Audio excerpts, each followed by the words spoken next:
இன்று காலை 8 மணி நிலவரப்படி பஹாங், கோலாலம்பூர் கூட்டரசு பிரதேசம், தெலுங்கானா மற்றும் மலாக்கா ஆகிய மாநிலங்களில் 4 புதிய இடங்கள் ஆரோக்கியமற்ற காற்று தூய்மைக்கேடு குறியீட்டை பதிவு செய்துள்ளன. ஆரோக்கியமற்ற காற்று தூய்மைக்கேடு குறியீட்டை பதிவு செய்த 9 இடங்களில் திமிர்லோ, செராஸ், கமாமான், புக்கிட் ரம்பாய் ஆகியவையும் அடங்கும் என காற்று மாசுபாடு குறியீட்டு மேலாண்மை அமைப்பு இணையதளம் மற்றும் சுற்றுச்சூழல் தெரிவித்துள்ளது. மலாக்காவில் அலோர்காஜா பகுதியில் காற்றின் தூய்மைக்கேடு 159ஆகவும், நெகிரி சம்பிலான் நீலாயில் 158ஆகவும், ஸ்லாங்கோர் பந்திங்கில் 155ஆகவும், ஜோஹான் சத்தியாவில் 152ஆகவும், புத்ராஜயாவில் 123ஆகவும் காற்றின் தூய்மைக்கேட்டின் அளவு பதிவாகியுள்ளன.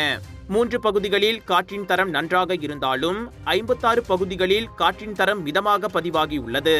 முன்னதாக தீபகற்ப மலேசியாவின் மேற்கு கரையில் உள்ள பல மாநிலங்களில் எல்லை தாண்டிய புகைமூட்டம் பாதிப்பை ஏற்படுத்துவதாக ஊடகங்கள் தகவல் வெளியிட்டன. ஆசியான் சிறப்பு வானிலை மையம் சுமத்ரா பகுதியில் 79 வெப்ப பகுதிகள் இருப்பதை கண்டறிந்துள்ளதாக மெட் மலேசியா எனப்படும் மலேசிய வானிலை துறையின் தலைமை இயக்குனர் டாக்டர் முகமது இஷா முகமது அனீப் தெரிவித்துள்ளார்.